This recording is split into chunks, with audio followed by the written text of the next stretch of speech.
자, 그럼 이번에는요, 저희가 뉴스를 볼 때 경제면 살펴보는데요. 그 핵심 내용들만 쏙쏙 뽑아서 전달해 드리도록 하겠습니다. 자, 진현 아나운서 어떤 내용 준비하셨을까요? 네, 오늘 발간된 신문에서 발췌한 기사를 전해드리는 뉴스 브리핑 시간입니다.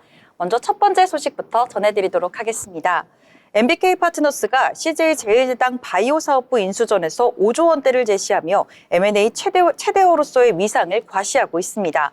이번 거래는 홈플러스 법정 관리 논란에도 불구하고 MBK가 국내 자본시장에서의 존재감을 회복했다는 강한 의지를 보여주는 사례로 풀이되고 있습니다.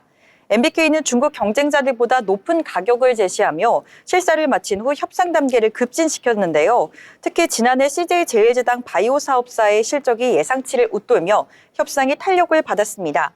BMK의 이번 대형 딜은 단순한 인수 거래를 넘어 초대형 M&A를 소화할 수 있는 국내 최대 사모펀드로서의 역량을 다시 한번 증명하는 계기가 됐습니다. 한편 홈플러스 회생 과정에서도 MBK의 역할이 주목되고 있습니다. MBK는 홈플러스에 1조 2천억 원 대출을 제공한 최대 채권자인 메리츠 금융그룹과의 이자 삭감, 담보 조건 완화, 그리고 매장 임차료 인하 협상을 통해 월 100억 원, 연간 1,000억 원 이상의 비용 부담을 줄이는 것을 목표로 하고 있습니다. IB 업계 관계자는 MBK가 오랜 기간 면밀히 분석해 이번 회생 절차를 마련했으며 앞으로 채무 재협상 과정에서 법원이 MBK의 의도대로 움직일 것으로 예상된다고 전했습니다. 다음으로 두 번째 소식입니다.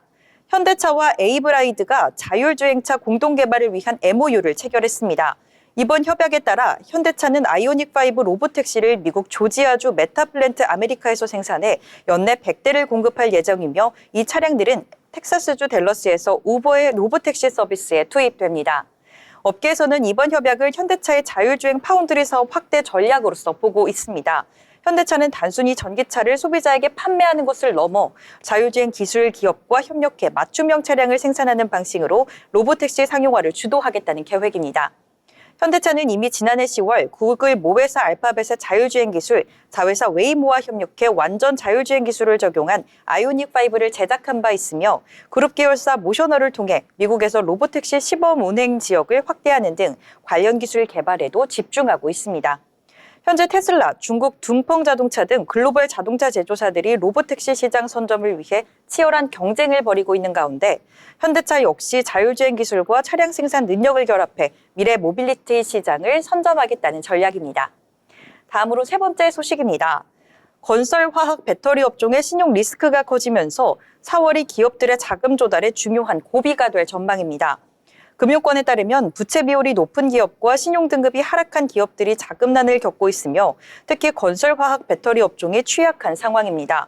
글로벌 신용평가사 S&P는 최근 LG화학과 LG에너지솔루션의 신용 등급을 하향 조정했으며 국내 신용평가사들도 부정적 전망을 받은 기업 수가 긍정적 평가보다 2배가량 많았습니다. 홈플러스 법정관리 이후 A3 등급 회사채가 시장에서 외면받으며 기업들의 자금 조달이 더욱 어려워지고 있습니다. 건설업계에서는 현대 엔지니어링의 겨흥 신용등급 하향과 중소건설사들의 법정관리 신청이 이어지고 있으며 철강 구조물 업체 거흥산업도 최근 파산 신청을 했습니다. 은행이 배터리 업종 대출을 자제하면서 대기업조차 자금 조달 어려움을 겪고 있는 가운데 기업들은 자산 매각과 메자닌 발행을 통해 자금 확보에 나서고 있습니다. 전문가들은 자금 경색이 심화되면서 건설업계가 가장 큰 타격을 입을 가능성이 높다고 평가했는데요. 4월에서 6월 신용평가 결과에 따라 추가적인 신용등급 하락과 자금난이 우려된다고 지적했습니다. 다음 소식입니다. 중국이 미국과의 기술 패권 경쟁에 대응하기 위해 1조 위안 약 200조 원 규모의 창업투자 펀드를 조성합니다. 6일 중앙은행 TV CCTV에 따르면 중국 정부는 AI, 6G 수소 에너지 저장 등 첨단 기술 기업을 지원하는 국가 창업 투자 유도 펀드를 설립할 계획입니다. 이는 창업 초기 기업들의 자금난을 해결하기 위한 것으로 지역 및 사회 자본을 통해 20년간 운용될 계획입니다. 또한 내수 침체를 해결하기 위해 소비 지능 특별 행동 계획을 마련하고 조만간 시행을 할 방침이라고 전했습니다. 국가발전계획위원회의 정산재 주임은 소비 확대와 민생 혜택을 결합한 실질적 정책을 추진하겠다고 밝힌 가운데 중국인민은행은 시장 유동성 공급을 위해 지급준비율과 금리를 낮출 가능성을 시사했습니다. 한국성인민은행장은 현재 금융기관의 지준율이 6.6%로 추가 인하 여지가 충분하다고 봤는데요. 경제 매체 차이신도 올해 지급준비율과 기준금리가 각각 0.5%포인트 인하할 가능성이 높다고 전망했습니다. 마지막 소식입니다. 세계적인 편의점 브랜드 세븐일레븐의 지주사인 일본 세븐앤아이홀딩스가 미국 자회사 상장을 추진하며 대규모 자사주 매입에 나섭니다. 6일 니혼 게이자이 신문에 따르면 세븐앤아이는 내년 이후 미국 자회사 세븐일레븐의 기업 공개를 추진해 수십 %의 지분을 매각할 계획입니다. SEI는 미국 전역에서 13,000여 개의 편의점을 운영하고 있으며 이번 IPO를 통해 1조 엔 이상의 자금을 확보할 전망입니다. 또한 종합 슈퍼마켓 사업 매각을 포함해 2030년까지 총 2조 엔, 약 19조 5천억 원 규모의 자사주를 매입할 계획이라고 밝혔는데요. 이는 현재 세븐앤아이 시가총액의 40%에 달하는 규모로 주주 가치를 높이고 주가 부양을 위한 전략으로 풀이되고 있습니다. 이번 결정은 캐나다 유통업체의 인수 제한을 방어하고 독자적인 생존 전략을 마련하기 위한 조치로 보여집니다.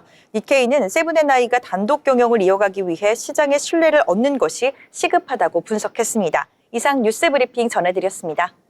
네, 여러 가지 내용들 자세하게 알려주셨습니다.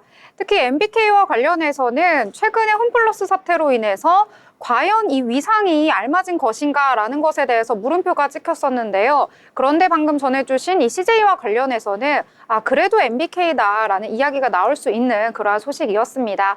MBK 같은 경우에는 2005년에 설립된 동아시아 최대 규모의 사모펀드다라고 생각하시면 될 것 같습니다.